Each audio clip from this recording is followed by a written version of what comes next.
That's great. Okay, let's be stupid now. Oh. Tighter shot. So, Jock. Sir. How does this feel tonight? Feels great. How long has it been since you played?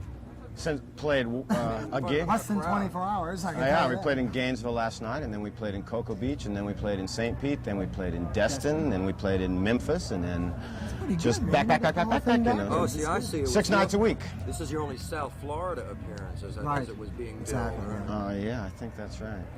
So is the tour now in conjunction with the chart of Always, the charting of Always, or where is it now? Tell us about that. Always is 65 with a bullet this week, a super bullet, so we're real happy about that. And, 28 on the yes, AC. We're actually doing real good here touring at this particular time because we're hitting cities that weren't playing the record, and suddenly they are after hearing the show and stuff. So it's been real good. We've been getting a lot of headway with press and radio all across the country from Boulder to here. Has the tour been planned in advance, or are you taking it sort of as radio? A couple of weeks at a time, you know. Yeah. Just In advance, but it's fortunate timing, to be out just when your single's starting to go. In fact, we're going to the Carolinas and Virginia next week, where it's kind of breaking out of, so that'll be nice. Some of the viewers, Jock, might not know how records get charted. Is it more that the radio airplay has more to do with it, or the sale of the record itself? It's kind of the cart before the egg, or the cart. I really don't know the answer to that. Sometimes on some singles it seems like, it's one way, and then the other. So I don't know if there's a set thing. I may be wrong, but. And you've been at it for quite a while, Some of the difficult things we're finding is getting the record played. I always thought the record deal was the hardest. The record getting deal. a record deal. It's not. It's after the record deal. It's getting someone to play it. Is it getting tougher? It's getting real tough. Particularly with as much product as it out there now. There's a lot of good product out there. McCartney. Everybody's got new things coming out. It's But it's great because we're getting a lot of radio play, not only on Always, but the album. A lot of album cuts on FM. So the name's out there and being played, and we're touring and cruising up the charts, so it feels great again. It really comes down to depending on the strength of your record company too, and what they'll do. Yeah. Up to now, Atlantic has proved to be behind us 100%, so we're real fortunate about that. Have you been backing the tour with personal appearances and doing radio spots everywhere? Yeah. What do people ask Firefall these days? Oh, what happened to Rick? How's the tour going? Same stuff. Don't they ever get exciting and open it up to the listeners, for Christ's sake? Or you think they go on and say, we're losing Jill. We were talking about video last time we spoke, and here we are on television talking about music. What are your plans for visual interpretation of this new record? Jock, do you have plans? Well, we had a lot of plans, and we still do. It basically is a financial situation where record companies don't want to put the money up, bands don't have the money to do it, independent financing, you have to pay back and stuff. So, a lot of people think videos, just come about, So we've kind of been told in the last few months, well, wait till the record happens. It's happening. Where's our video? I don't know. So we'd love to do a video and just haven't really had the chance to yet. We are going to be doing some live, live set concert type of pieces in the near future, I think. But I don't know about a single spot like you guys play so well. Yeah. John, you wrote Always. Yes. Did you think in visual terms? Would you think that would lend itself to doing a video of?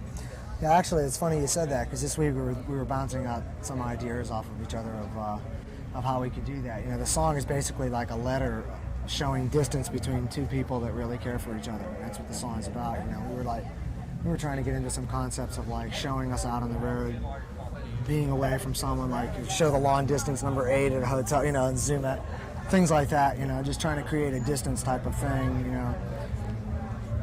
We're giving it some thought. When you stop to consider what can be done with visual, it's unbelievable. It's unbelievable. I'd like to invite you both down. We do quite affordable videos. And Great. I'll show you some of the stuff we've done. And we'd like to do a Firefall video. I've spoken to Alan about it. Yeah. Off the record here, but we Cool. certainly. Tell you, we want to do one, but basically. Well, I'll nail something down. But it's the funny thing about it is wait till you have a hit. Wait till you have a hit. when do you have a hit? And when it's in the top 10, it's too late. When the video comes out, you're already, Do you think that's still the undue expectations of the record companies themselves? Yeah. I don't know where the problem's starting anymore. It's gotten so complex. It's tough, In fact, it's funny because I wonder sometimes where bands that haven't had the track record and the longevity that Firefall has, where they get the money to make 2 or 3 videos, and At budgets of $20,000 to $60,000. yeah, particularly the ones that exactly. are heavy effects, Where's that money, John? Well, do some road work, John. Do some road work. Yeah, this is is 4 weeks. We get to take a break finally. Yeah, we're gonna get a big 5-day break here, and then we're gonna go And then we're up gonna the go East for another Coast into month. New York. We're gonna be doing the bottom line. John, this is the road you've been waiting for. You've done a lot of session work. I mean, A lot of session work. You haven't been on the road a long time, or I haven't been on the road in about 2.5 years. I toured Recently. with McGuinn, Clark, and Hillman, 79 and 80, and before that I toured with Dave Mason. But I haven't toured in about 2.5 years, so it's actually been a lot of fun. I gotta admit, the tour has been great. We've had a real good time. A lot of traveling, tour, we're like a little commando unit, boy. Everybody's, on a shoestring, just yeah, going but around it's, playing. It's for working. people. We're real lucky that we're out and we're doing real good. We're impressing a lot of people. Firefall's coming back. that's good to hear. We're coming back. Definitely happening. Any international considerations? Music tours or We've been talking about that too. We've played in Japan before. Firefall never made it to Europe, even though some of the other guys in the old band were big at times there. Johnny's been to Europe before with other acts, so we're going to try to develop Europe. And finally, it looks like we've got it in control enough to think in terms of our career in long years and stuff. We had a lot of managerial and business and problems in the past that you couldn't keep your focus more than a few months or whatever. So hopefully we can really get a long-term thing. In a year, we'll be in Europe and whatever. So I don't know, but. how do you feel about playing Summer's Lounge here? This is a fairly new venue for bands coming in. Don't make faces at it. Edit. Okay, actually, What? Ask another question. next. Oh, actually, it's okay. There we go. I wish we could be playing a bigger venue, to be honest with you. With I'd like to be- Gusman I'd like to or be the playing Highlight or Gusman or something. Sunrise or something. But, Just didn't work out, It I just guess. didn't work out for this tour. This is our Setting the Seeds tour here. We're going to Takes set time. seeds, and hopefully we'll be back during the summer and we can play a larger venue. We can play Gusman and we can play Sunrise and pack the place. That's inevitable. I tell you, last night was outrageous in Gainesville on Valentine's Day. What a great night. What happened? Just everybody went nuts. Great audience. I had a few response. guys helping me play solos. They were so into it when I was out on the side of the stage. They were doing all my Air diddle, band. diddle, diddle, so Yeah, we had a couple I'd of kinda air lean bands over in the and audience. they'd play down my neck it's fun though. It's great fun. Got a little out of control last night, which is You gotta- sometimes great, because I'm always one for control, and keep it always together, And by the end of the set and the encores and stuff, it's it's almost great to get out there even further than you think you should or something. You should try Gainesville at Halloween if you did Valentine. Yeah, Have you ever I've been up to- experienced the Gainesville Halloween Yeah. before this. We had a rather hellacious. I'll bet you did. What the hell? The Wendy O. Williams. In the Are those guys still playing in there? They're still playing. Jesus. What else can we talk about that's interesting? How long is this tour taking you out? We're going to the go West out about Coast? another 10 or 11 weeks. We're going to go up the East Coast into New York and then into the Midwest. We'll probably break again for 10 days. We're going to go back across over to LA and do some West Coast dates. Last time we spoke at the studio, you were in the recording process. Everything was just being finalized, and you were going to assemble the band Right. for the road. Tell me how this is all now. You're on the road, and who did you pick, and how's this Okay, all going? we started the auditions pretty much after the record was done and was turned in, and Atlantic loved it, and we had a month or two breathing space. We started in Boulder and tried out a drummer out there and a bass player out there. The bass player, Greg Overton, fit right in. Everybody, Johnny and Chuck really liked him, sang great, looked good, played real good bass. So then we wanted to come back down and check out Chuck's brother Scott Kirkpatrick on drums again, who didn't really get an adequate chance the first time he tried out before the record. And we came down and had taped both practices and compared the drummers and found out that Scott was more happening and So Scott's with in- Greg came Scott's in. in the So it's Scott Kirkpatrick on drums, Greg Overton on the bass, Chuck Kirkpatrick, Johnny, myself, Dave and Muse. David Muse from the original Firefall, who has via a little detour, come back into the touring band, and it seems like it's really We're real happening. happy for him because I'll tell you, Dave's Yeah, a he's very talented man. Indeed. I He hope really he kept is. some of He's his a good playing on keyboard tape player. tonight.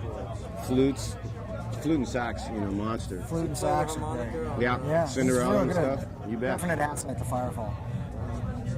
I don't know why I always thought that was Larry Burnett on the harmonica on that song, but that's a haunting harmonica You on bet. that particular song. So David's back, and So we got playing two all of the original guys, and making the transition into a new Firefall. And boy, so far, just from the crowd response, it's definitely happening. The old material, everybody says, "God, the old material sounds, great." Jock, Blah, blah, blah. yeah, you've experienced the other tours of Firefall too. Economically, how different is it for a band to be out on the road? Is it that much tougher? It's strange these days. It is real strange because, having been on, a lot of different kinds of tours, 3 planes a day, for 5 days a week, or 2 planes or something, and then bus tours and, private plane tours and this, all that kind of stuff. It's down to, It's down to if you can go out and break even. And break your record and make publishing, stuff from selling records and airplay. That's it, without losing any money week after week. A lot of people are doing it. And, we're doing it. We're just getting by, but we're doing it. What's your mode of transportation right now on this tour? Honda bicycles, no. Mopeds. Mopeds. We're Two we're passenger doing vans. 2 passenger vans, and In our skivvies and our walkie-talkies. And but it's cool. The drives haven't been too bad, and it's just once we get to where we're going, it's no big deal. Everybody has a private room, and we're real comfortable. And Casual guys on the road, 4 weeks, take a break. In fact, there was a great article in Billboard about Glenn Fry saying something relatively the same about, that it's just to be out there. There's so many bands that can't even get it together to get on the road because, to start making money. I don't know no, go ahead. I was just going to say, and it costs us a lot because we have 3 here and 3 there. So, that's basically a disadvantage that we're trying to make to our advantage. Because, we can end a tour in Miami and have half the guys home, and then we go back and route it through and end in Denver and have half the guys home. Yeah, it's like the best of both worlds. It really is. It's great. It's great. At first, we thought it would kind of be a hindrance of having half the band based in Boulder and half the band based in Miami, but it's. You can do it. You can do it. Did you ever see Chuck Berry show up for a show? He takes his guitar out of his trunk, runs on stage, gets on stage, gets back in his Cadillac, pulls out. That's great. Speaking of that and guitars and being in tune, I have to go, stretch my strings. It's about time to do it. Okay, well, I think we're wrapped on that. We're just going to do parting word for Oh, viewers. okay. Parting word for the viewers. From Firefall the next year, and what your favorite religion is. Last year we've been asking what does rock and roll mean to you, and we got some great. It's my life. This year it's what religion are you? You can answer that. Peace, love, and Just like happiness to Richard everybody. How's that? Love and oneness, as Jimmy Cliff says, man. You got it. Yama. Good talking to both you guys. Nice John. seeing you.